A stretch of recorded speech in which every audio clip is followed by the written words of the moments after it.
Dai Stefano.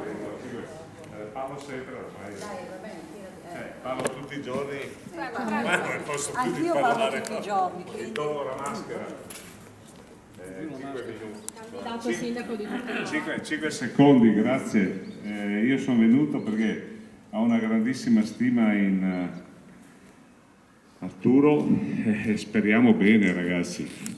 È dal 95 che abbiamo Galan, Zaia il vice, poi è andato ministro dell'agricoltura, però purtroppo qua è una crudeltà per noi che abitiamo qua, ragazzi.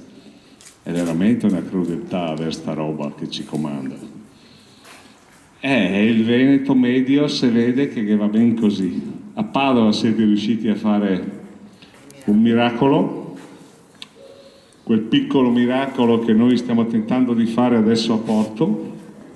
Anche io ho 5 liste. Abbiamo 80 ragazzi e ragazze, donne, uomini e stiamo cercando di lavorare molto bene, soprattutto in unità.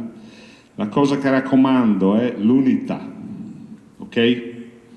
Perché Silvia è una splendida donna, corre per il Veneto che vogliamo, poi abbiamo 2 bellissimi candidati anche del PD, abbiamo nella nostra zona il candidato di Articolo 1, quindi dobbiamo lavorare in unità.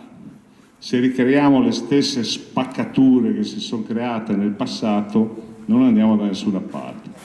Quindi io posso solo dire grazie ad Arturo per essere stato intanto uno dei transformer di Padova, e non era facile, e che quello è stato un segnale per la Regione Veneto.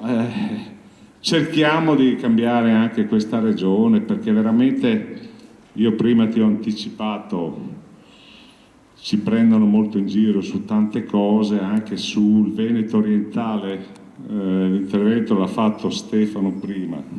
Noi siamo dei poveri reietti dimenticati da tutti, quindi non siamo né veneti, perché siamo all'estremo lembo orientale, né friulani che hanno dei servizi molto superiori ai nostri.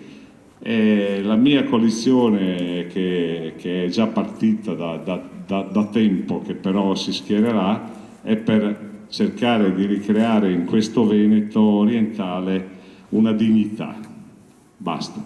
Dopodiché io sono medico, per cui essendo medico e avendo delle competenze in questo senso, sfondate una porta aperta su quello che ci sarà nel futuro. Qualcuno ha accennato ai fondi Covid, speriamo che arrivino i fondi Covid, perché il MES ancora non sappiamo se arriva e sono i fondi medici. Il Recovery Fund speriamo che arrivi e sono i fondi per risistemare le opere pubbliche lasciate marcire. E comunque io faccio tantissimi auguri a Silvia e a te, sai, assolutamente, dai, vediamo il 22 di settembre e grazie per la possibilità di essere intervenuto.